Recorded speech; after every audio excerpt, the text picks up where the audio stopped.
The scene returns to reality once again. Kim stopped crying.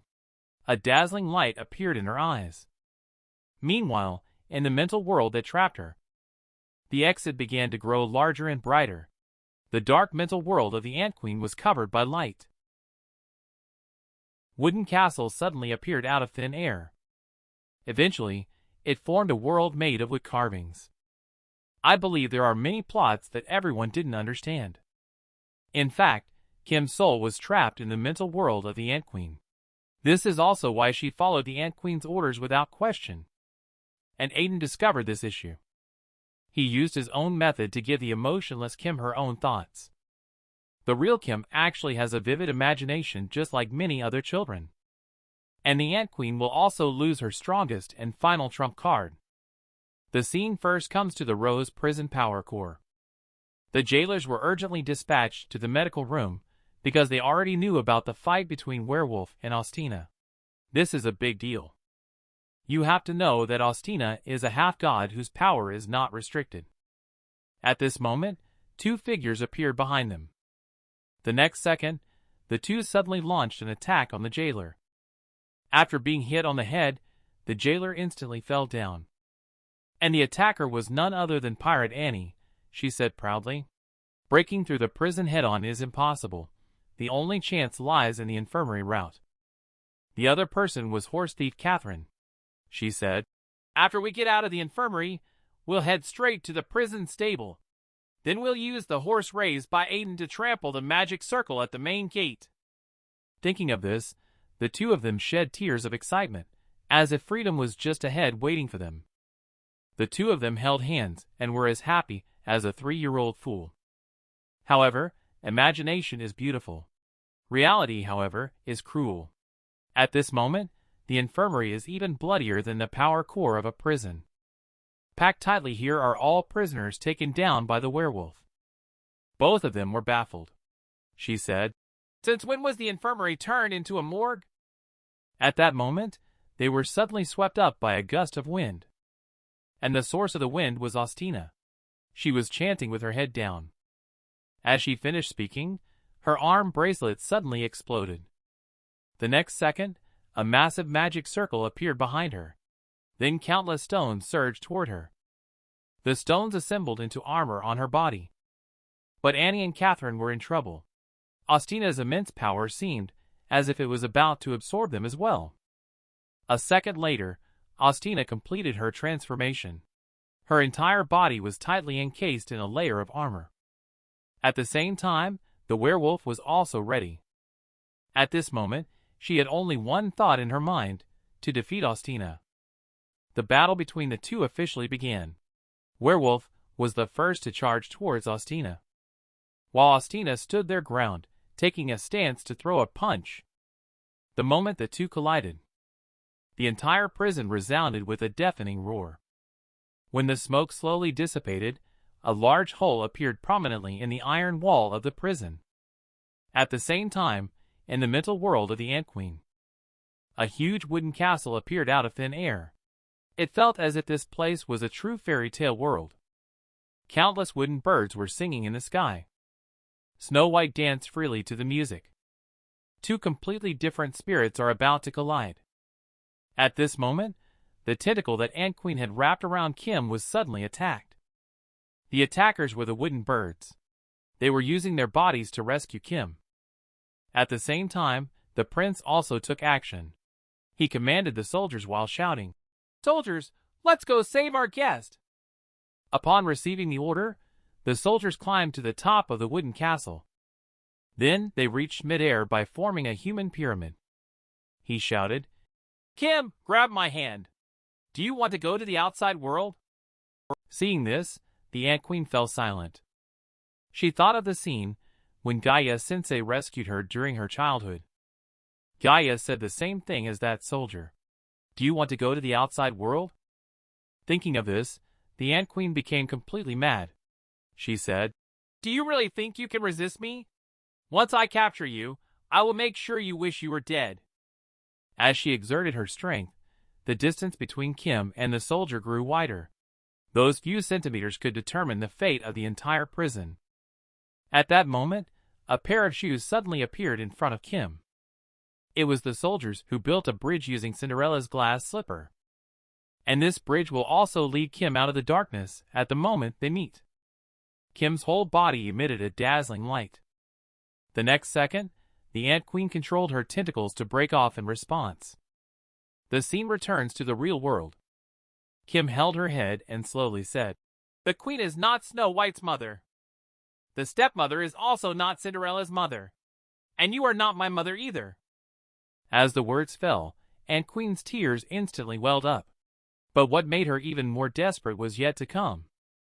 Kim said that killing the big bad wolf would protect Little Red Riding Hood's grandmother. "So if I kill you, I can protect Master Aiden." Ant Queen was in despair. She said, "So I have been abandoned again?" "The last one who abandoned me was Gaia, the mentor I regarded as a mother. And this time, it is the mental world of Kim Ant Queen, whom I regarded as a daughter, that has completely collapsed." At this moment, everyone remained silent. Only Ant Queen herself let out cries of despair and unwillingness. Under the step-by-step strategy of Warden Aiden, the 3-month-long prison riot has finally been completely quelled, in which Afshin and Necromancer Asina will once again become Aiden's right-hand women. The scene first shows Werewolf and Ostina. At the moment they collide, the entire prison emitted a deafening roar. When the smoke slowly dissipated, a large hole appeared on the thick iron wall of the prison. The poor werewolf was also knocked unconscious. At this moment, Ostina's other 2 friends appeared. They smelled a familiar scent on Werewolf's body. That was the ancient god Samkina worshipped by the orcs. You have to know that this god perished along with the Forbidden Area evil god long ago. But why would his divine power appear on Werewolf's body again? At this moment, Ostina walked over slowly. She said, "Don't make this matter public. I will immediately write a letter to inform my father. This little werewolf must serve us orcs." Soon, the prison's district chief arrived here with a jailer. "What's going on with this wall? And who beat up Veronica, the werewolf's name, like that?" At that moment, a man's voice was heard from afar. He said, "You hostages are causing such a disturbance in the prison. Do you want to start a national war?" The person speaking was none other than Warden Aiden, who had just finished dealing with the Ant Queen. Facing Aiden's questioning, Ostina also provided an explanation. "You misunderstood.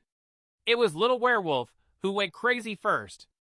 I just used a simple method to calm her down." At that moment, Werewolf let out a painful howl. Aiden hurried to her side. He asked, "How are you feeling now? Do you still have the strength to talk?" Hearing this, Werewolf slowly raised his right hand. She pointed to the warden next to the district chief. "It's the smell of funeral flower." She said, "She is the mole. Catch her quickly." As soon as the words fell, the district chief took her down to the ground in just a second. Then she directly took out a bag of something from her chest. "Lord Aiden, I just tried it. It is indeed the taste of funeral flower." At the same time, the prisoners who had eaten the funeral flower also gradually regained consciousness. This included Aya. At this time, Afshin also came outside. She said, "Lord Aiden, the Ant Queen has already been collared and confined. However, that vampire still has a breath left. So I came to ask what you mean." At this moment, Asina spoke coldly. "Do you even need to ask? Of course, just tie her up under the sun and burn her to death." Hearing this, Aiden just smiled slightly. He said, "The vampire was controlled by the Ant Queen to attack me. It was not her intention. So this does not count as her third mistake yet. Afshin, you should feed her some pig's blood." After saying that, Aiden left the place. At that moment, the iron spear on the wall caught Afshin's attention. This was the weapon that Asina had just used to attack Kim. She said, "You even used your ultimate move. Are you really determined to help this mysterious Aiden?" She said, "Yeah. I just suddenly realized something. How many prisoners do you think Aiden at his peak could face in an ambush?" 50. Or maybe 100. But now there are more than 200 prisoners in the prison who have pledged allegiance to Aiden, and this number is gradually increasing. With this force present, who would dare to lead a rebellion in the future? And what I have always wanted is a stable environment. At present, the future of Rose Prison makes me very satisfied. Whether Aiden is real or fake is no longer important to me. After listening to Asina's analysis, Afshin also fell into deep thought. Before I was imprisoned, the Witch Union had already detected anomalies in the Forbidden Area. We were both worried that the Forbidden Area would make a comeback. Therefore, we had been preparing resources for the battle kite everywhere. This is also why I was anxious to get out of prison. But if the Witch Union and Aiden form an alliance, the number of prisoners he controls alone would be enough to turn Rose Prison into a perfect fortress. So even if Aiden is truly crippled, I still won't be able to leave in the future. At this moment, Asina interrupted her. Do you mean that the evil god of the Forbidden Area is about to resurrect again? Then I'm afraid that this world will fall into chaos once more. The scene shifts to Rose Prison's power core after suppressing the riot. The bounty hunter sent from outside excitedly approached a prisoner. He asked, Alpha, how are you doing? Sophia actually accomplished the task you entrusted to her. We have all now obtained our bounty hunter certifications. Also, we have transformed from the Blood Hand Gang into the Bloody Hand Hunter Association. But after they said so much, Junior Dragon Woman just coldly said one word, run. Listen to me and run quickly. Don't look back. Standing in front of her was the arrogant bird woman. She said, Do you know what this is? In our hometown, there is a cave. Every year, countless adventurers go there in search of a hot treasure, but without exception, they all turn into these beads. And we all know that if you want to eat the living, you just tear open the beads. If you want a meat paste, you wait for the beads to grow legs before tearing them open to recognize. It's a pity, ever since Witch Afshin subdued Ahat, these beads have never appeared again. Seeing this, I believe you will all definitely hit the like button and subscribe to my channel. The pearl in Bird Woman's hand is exactly the one in which Kinga was trapped by Afshin in the labyrinth. At this moment, Bird Woman started to laugh loudly and said, Rather than being imprisoned for another 300 years, why don't you all perish with me? As soon as she finished speaking, she crushed the bead in her hand. In this way, the irrational Kinga was released. Immediately after emerging, she killed Bird Woman and Demon Woman. To avoid further casualties, Junior Dragon Woman had no choice but to brace herself and charge forward. Meanwhile, Kinga readied herself to throw a punch. This scene was just like when she fought the vampire army alone back in the day. Although she ultimately won, her only remaining companion was Aya. She said, Kinga, wake up! It's over. The same person uttered the same words, but in a different setting. Kinga's rationality was finally awakened once again by Aya. She looked at the bounty hunters in front of her. Kinga thought back to that night. Once we're done with this job, let's each adopt an orphan in our mercenary group. Then we'll teach them the skills to make a living and let them survive on their own. Kinga looked at the young person in front of her. She said, Aya, do you think the orphans our mercenary group adopted have grown up? The scene cuts to the succubus upon seeing Aiden's figure. Succubus ran over, flicking her tongue. At that moment, she suddenly saw Aiden's injured right hand. This made the succubus very anxious. She asked, My Aiden, how did you get hurt? But don't worry. I'll help you heal properly. In a hurry, Flanda quickly brought people to stop her. She said, You damn succubus, your lust is outrageous. The wound is clearly on the hand. Why are you taking off Lord Aiden's pants? Our succubus was brought to tears. She said, Anyway, it will be mine sooner or later. I'm just taking an early look. What's the big deal? Fortunately, Aiden does not intend to quarrel with her. Now the riot in the prison has been completely quelled. Next, we'll need to see the progress outside the prison. I wonder how Sophia's actions are going. At that time, Aiden not only hired the bounty hunter, but he also assigned Sophia a special task, which was to find an opportunity to eliminate Anthony. However, Aiden did not insist that she complete the task. After all, there were certainly other people behind Anthony. He said, "You go find out who is behind him. If it's too difficult, forget about it. After the uprising subsides, I will deal with him personally." The scene shifts to the downtown area of City Silver. Anthony, braving the heavy rain, quickly walks towards an intersection. Following behind him is none other than the long-hidden Sophia. Legend has it that City Silver is jointly ruled by 4 nobles. They are Silver, Rose, Thorn, and Emerald, and the place Anthony is going to is the property of Sir Emerald, known as the Man's Paradise, Emerald Palace. Soon, the angry shouting of Anthony echoed here. He said, "I really can't figure out where Aiden got his money from. Not only did he spend a large sum of money to order the Power Stone, but he also hired so many bounty hunters. Go check if he's been embezzling." The person sitting opposite him chuckled. "Mr. Anthony, why do you think Lord Aiden would misuse public funds? Is it possible that the person has already become self-sufficient?" The elderly man in question was Sir Oscar, son of Emerald. Then he casually handed Anthony a sheet of paper. Yesterday, the wealthy merchants and wineries of City Silver received cooperation proposals from Rose Prison. The content of the cooperation involves agricultural products produced by the prison. It includes a wine expertly crafted by female prisoners using their delicate feet. Among them, Gold Tooth Winery immediately secured the exclusive agency rights for 50,000 gold pounds. So even if Aiden doesn't use his own savings, the 50,000 gold pounds would be enough for him to handle emergencies. Upon learning the truth, Anthony completely lost his temper. He said, "Are these wineries out of their minds? Who would be willing to pay a high price to drink the foot-washing water of female inmates?" Oscar's son responded, "I would." But he still said seriously, "You've caused enough trouble in the prison. Let your feud with Aiden end here." Upon hearing this, Anthony was so angry that he almost ground his teeth to pieces. "How can we stop after coming this far? You should immediately ban Power Stone from entering the prison. It would be best to have the military fire artillery into it."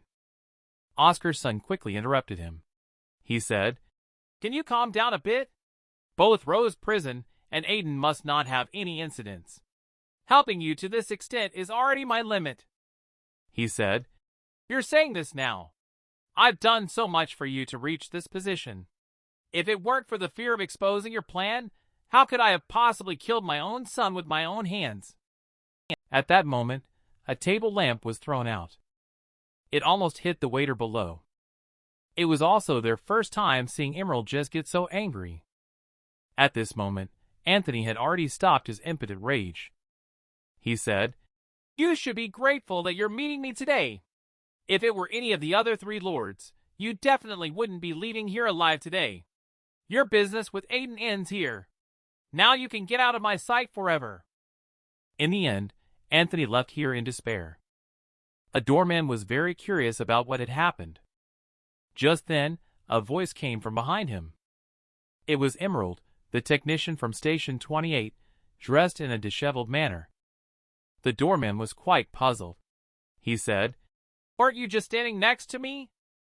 "We were watching the argument upstairs together. The falling lamp almost hit you." Number 28 was very angry. She said, "Didn't you notice that I was kidnapped?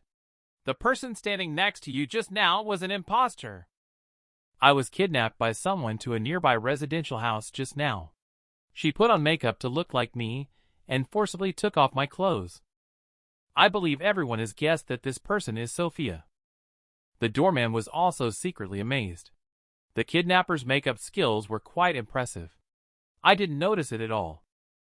Emerald 28 was furious. "Are you even a man? When the kidnapper was carrying me just now, I could clearly feel that she was flat-chested. Look at my chest. As a man, shouldn't you be able to tell the difference at a glance?" Wenqin the doorman just silently lit a cigarette. To be honest, in the 5 years at Emerald Palace, I had long lost my desire for the mundane. Just like this matchstick that can't be lit no matter how many times you try. At the same time with Anthony, a woman walked towards him. Anthony immediately recognized that she was from the Emerald Palace. She said that Lord Oscar's son mentioned there were too many people just now, and there might be eavesdroppers. So he specifically asked me to take you to another place for a detailed discussion. Upon hearing this, Anthony instantly became excited. He said, "I also performed very poorly just now. Please take me to apologize to the Lord in person immediately." A minute later, in a deserted alley, Anthony collapsed helplessly to the ground.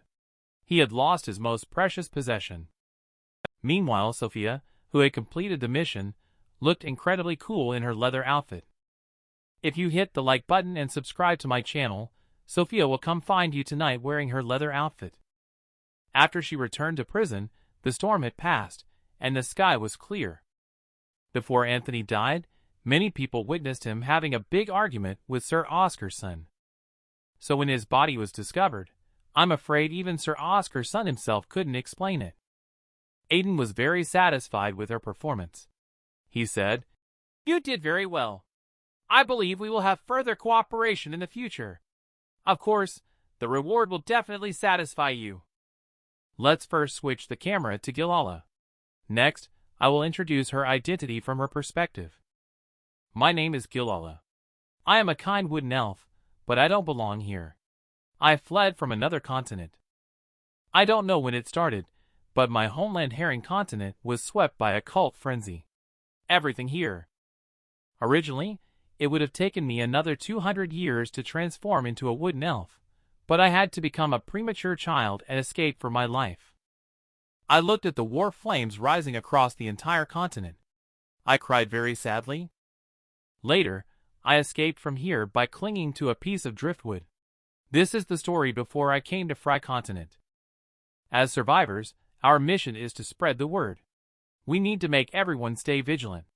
Because I know that red-clad demon will not stop his march of war. He will flatten all the continents. But after arriving here, I realized that things are not so simple. The people here do not care at all about external threats. They are more enthusiastic about wealth and power. Even my few belongings were stolen by a child as tall as me. After finally finding a noble willing to take me in, it made me completely despair of this continent. Because he did not take me in out of sympathy, but rather wanted to use the wooden elf's talent to poison his own people. Although I had long planned to use my talent to make a living, could spells that can change the rules of war really be displayed in front of such people? Later, I was troubled by this question for a long time. Until one day, a noble's plantation unexpectedly caught fire. The noble, unable to endure it any longer, sent me to Rose Prison. Here, I met the somewhat famous Aiden Gallo, but at first, I didn't think much of him. Because he was neither a noble nor had military power. He was insulted by prisoners every day. What could one expect from such a person? But soon a riot overturned this impression for me. I don't know when it started, but a group of prisoners gathered around Warden Aiden.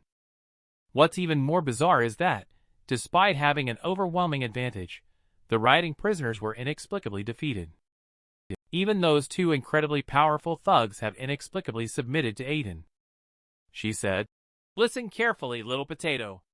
I hope you don't mention the kidnapping to Aiden. We won't break out again in the future, and we will wholeheartedly help him manage the prison." It was then that I realized I had been wrong in how I viewed Aiden. If the prisoners in the jail all follow him, then Aiden isn't just a potential Legion leader. More importantly, he also has a kind heart. Even Kim, who would give up on me. Aiden, however, managed to save me with his prolonged patience. I feel like he is more like a kind-hearted wooden elf than I am. So I am also very confident in investing the wooden elf spells in such a person. That's right, I want to use my own talents to help Aiden grow potatoes. After I finished casting my spell, the seed sown in the morning began to grow at an incredibly fast speed. Before that red demon comes to Fry Continent. Work hard and grow, Lord Aiden. But at that moment, a thought suddenly occurred to my little head. The wooden sculpture that awakened Kim fell from Lord Aiden's pocket. But why would he carry such a big thing on his person? Could it be that he already knew Kim was unreliable? Was the wooden carving in his clothes something he prepared in advance to turn Kim against us? If that's the case, he's too terrifying. At this moment, the signal came from the prison indicating that the lights were about to go out. Gilala told herself she must be overthinking it. Lord Aiden is so kind. He definitely wouldn't be that type of person. The scene shifts to a room somewhere in the prison guard's apartment.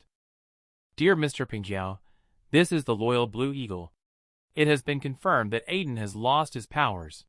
However, I believe he still holds value in serving you. I have heard that you have arrived in City Silver, but I recommend not extending an olive branch too quickly, as Aiden might be at risk of being besieged by nobles. It is advisable to observe in secret before making any decisions. After finishing, the district chief put it in an envelope and sealed it with his exclusive stamp. And this stamp is exactly that of the royalty of the Dragon's Back Empire. Meanwhile, in the solitary confinement area of the prison, the head of District 2 and 3 was searching for the calamity that their master mentioned would destroy the world.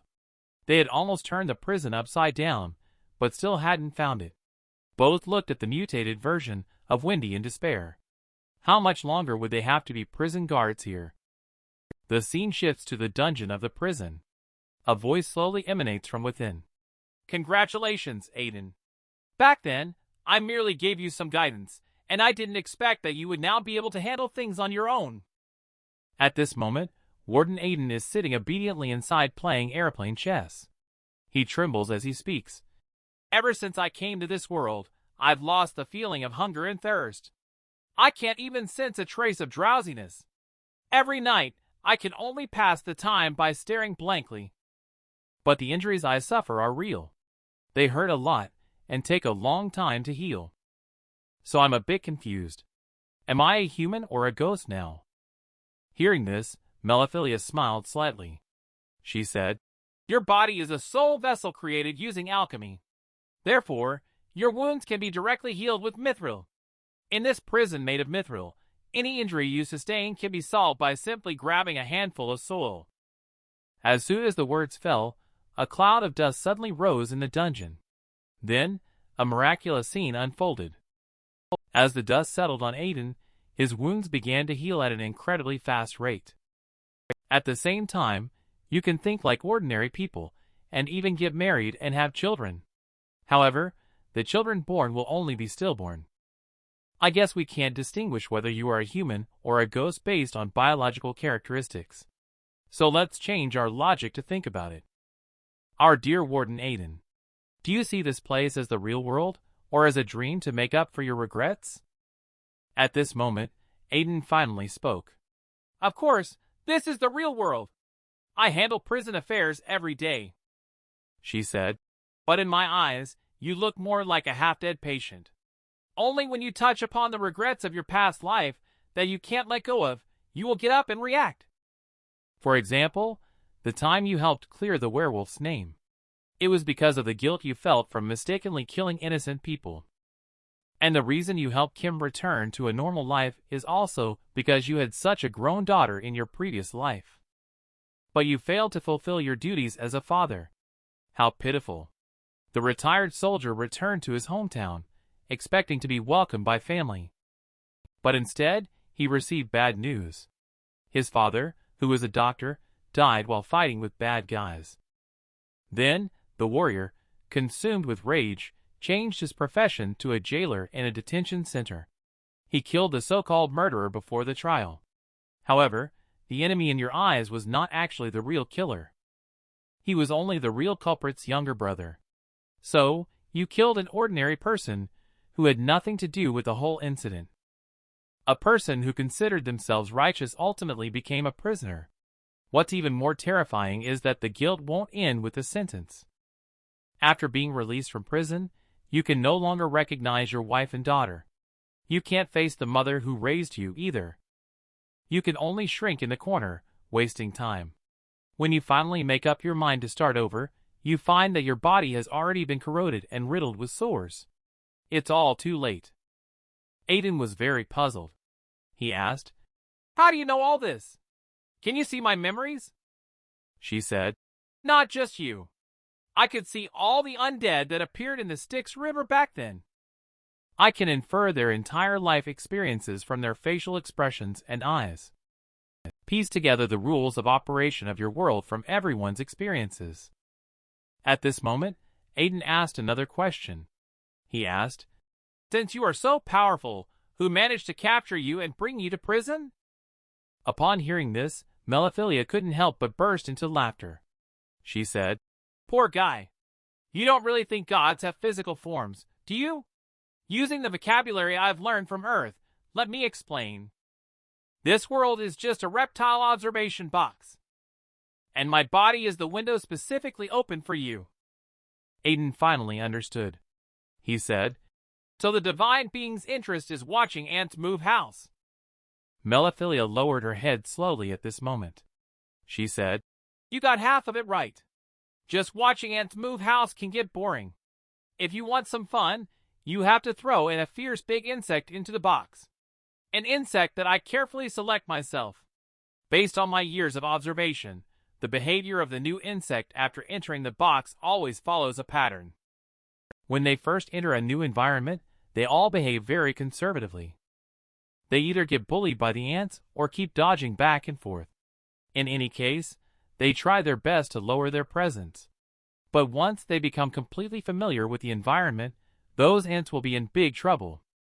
And this period is generally around 3 months. In the blink of an eye, it has almost been this length of time since you came to this world." Aiden's face started to turn darker and darker. He said, "A weak little bug like me might disappoint you. I can't offer you much in terms of entertainment." She said, "Aiden, you're underestimating yourself. A ferocious bug isn't about how many mosquitoes it can kill in one go. It's about being able to bite back even after taking a massive hit. Killing all the ants with despair is the most efficient way. You are now only a matter of time away from being powerful. The strength that even gods desire is approaching you step by step. And that is also the key to your return to Earth. Now there is one more question. You came here with a soul full of resentment. By then, in what identity will you return to your homeland? As a human or as a ghost? Or perhaps you only care about your own regrets and everyone else to you is just an NPC."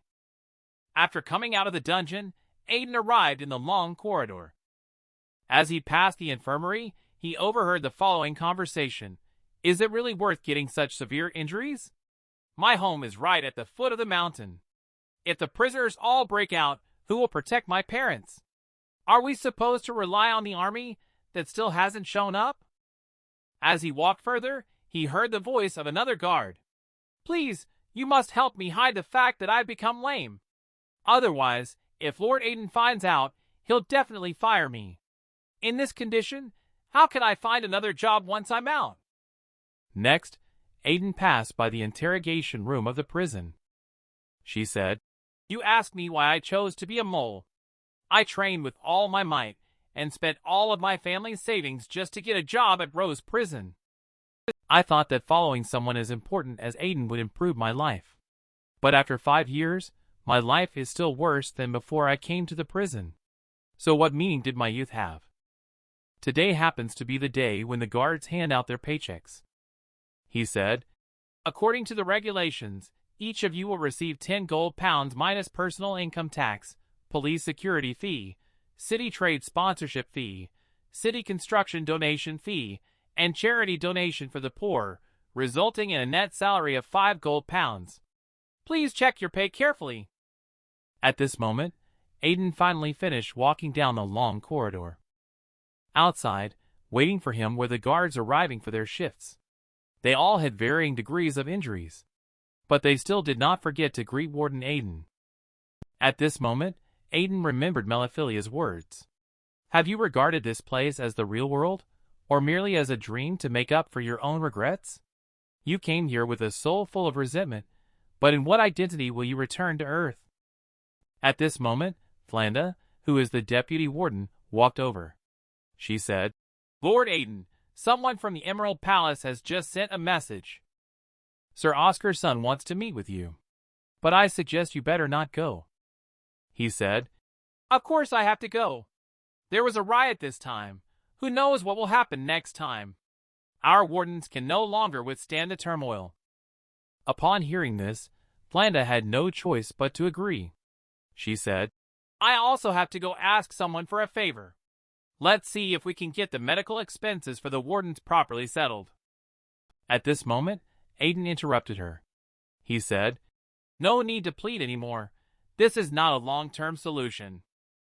Our best option is to be a qualified cog in the machine. We need to understand and integrate with them. We must become an inseparable part of their Lipin group. Then, at an appropriate time, we reverse the motion. Only in this way can we reconfigure the entire system. Flanda, you must remember that only those who wield the sword are fit to discuss dignity. The scene returns to Meliphilia asking Aiden's last question. You came here as a soul filled with resentment. By then, what identity will you take when you return to your homeland? As a human or something else?